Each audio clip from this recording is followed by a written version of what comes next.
How's everybody? Nice to see you. Thanks for coming today. I appreciate it very much, and I'm just delighted to be here.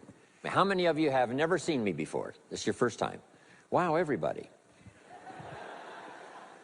I keep thinking I'm famous, but I guess, you know, that settles that. Anyway, nice to see you. I've got some interesting ideas to share with you. If you're ready, say I'm ready. And if you'll take some good notes, I got some lists for you to make that you can take home with you and ponder at later times. Some of the things I want to share with you.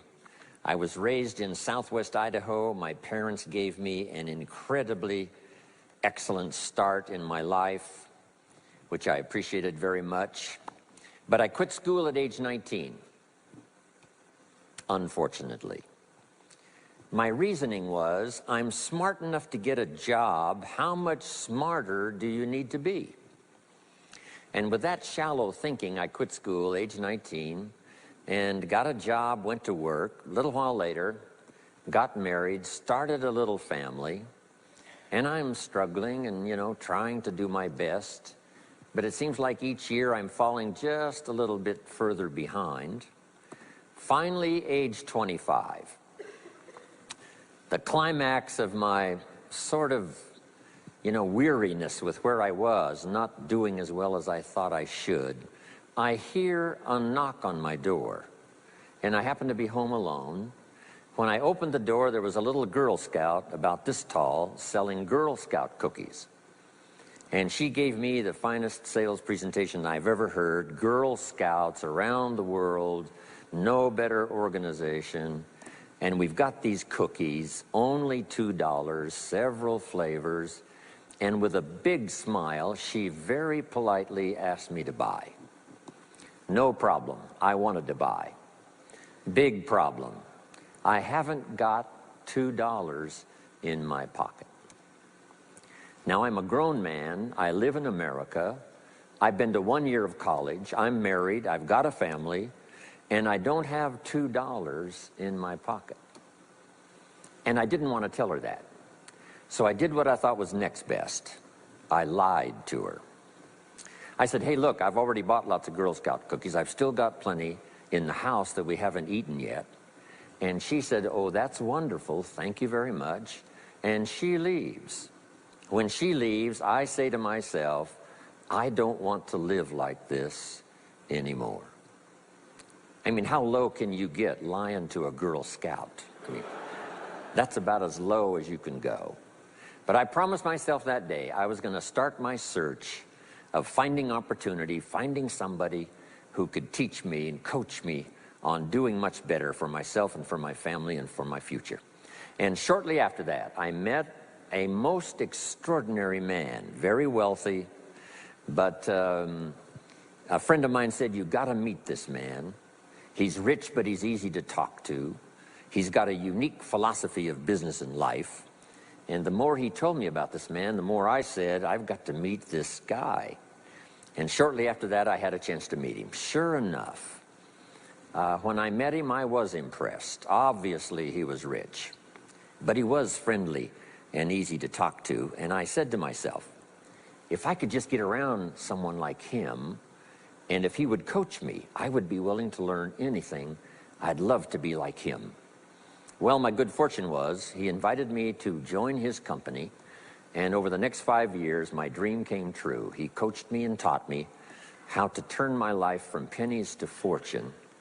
And he's not alive anymore, but I'd like to pay tribute to him one more time, Mr. Earl Schoaf, for the dramatic impact he had on my life, especially during that 5-year period. And so my whole life turned around. I made my fortune by the time I was 32, starting at age 25. And some of the ideas that I want to share with you today came from that 5-year experience.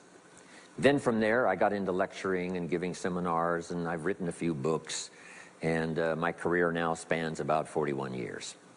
But I'll never forget the impact this gentleman had on my life with a few simple concepts that totally changed my life, changed my future, and changed everything.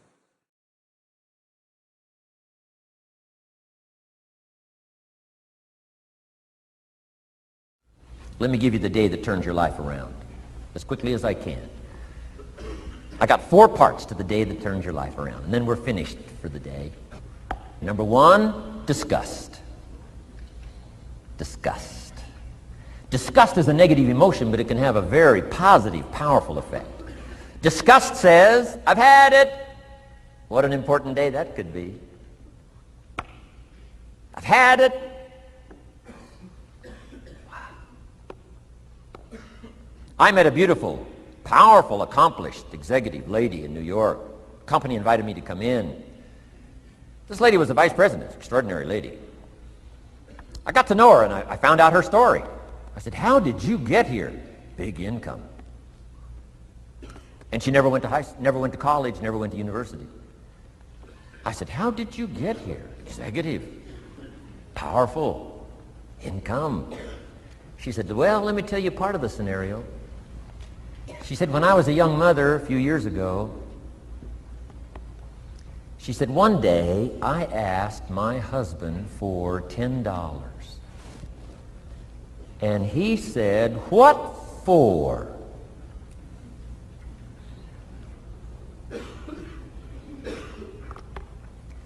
She said, before that day was over, I decided I would never, ever ask again.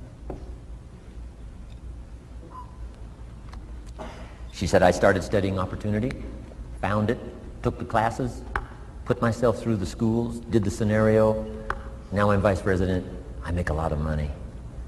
And she said, I kept my promise. I've never, ever had to ask again. It's called a life-changing day. The day you say, enough is enough. Now, if you can add an act to your disgust, it helps.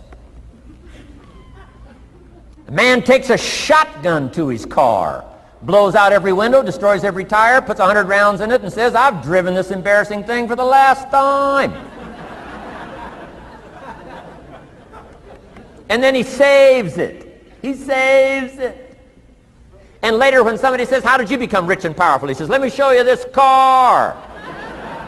One day I'd had it up to here. I blew it to smithereens.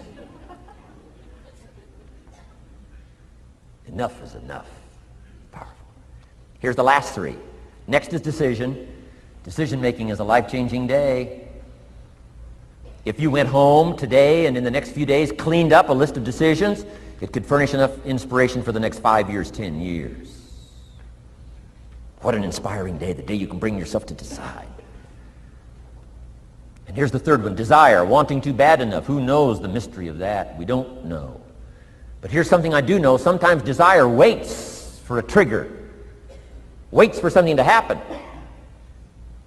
Who knows what the happening may be? A song, the lyrics, a movie, the dialogue, a seminar, a sermon, a book, an experience, confrontation with an enemy, a conversation with a friend who finally levels with you. Whatever the experience it is, it's so valuable. And here's my best advice. Welcome all experiences. You never know which one is going to turn everything on. Don't put up the walls. The same wall that keeps out disappointment keeps out happiness. Take down the walls. Go for the experience. Let it teach you. And here's the last one. Resolve. Resolve says I will. 2 of the most powerful words in the language. Benjamin Disraeli said, nothing can resist a human will that will stake its existence on its purpose. Shortly put, I'll do it or die. Best definition of resolve I got from a little junior high girl, Foster City, California.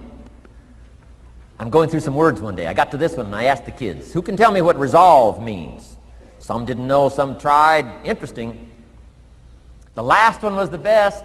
Little girl about 3 rows back, she said, I think I know, Mr. Rohn. I said, what? She said, I think resolve means promising yourself you will never give up. I said, that's the best I've ever heard. She's probably giving seminars somewhere today, right? I mean, that's the best I've heard. I asked the kids, how long should a baby try to learn how to walk? How long would you give your average baby? Before you say, hey, enough's enough. No. Any mother in the world would say, you're crazy. My baby is going to keep trying what? Until. What a magic word. I want you to write it down. Until. Promise yourself you'll read the books until your skills change. You'll go to seminars until you get a handle on it. You'll listen to it until it makes sense. You'll go for it until you understand it. You'll practice it until you develop the skill. Never give up until, however long that is. Step by step, piece by piece, book by book, word by word, apple by apple. Walk around the block, walk around the block. Go for it. Don't miss the chance to grow, and resolve that you'll pay the price until you learn, change, grow, become. Then you'll discover some of life's best treasures when you pay that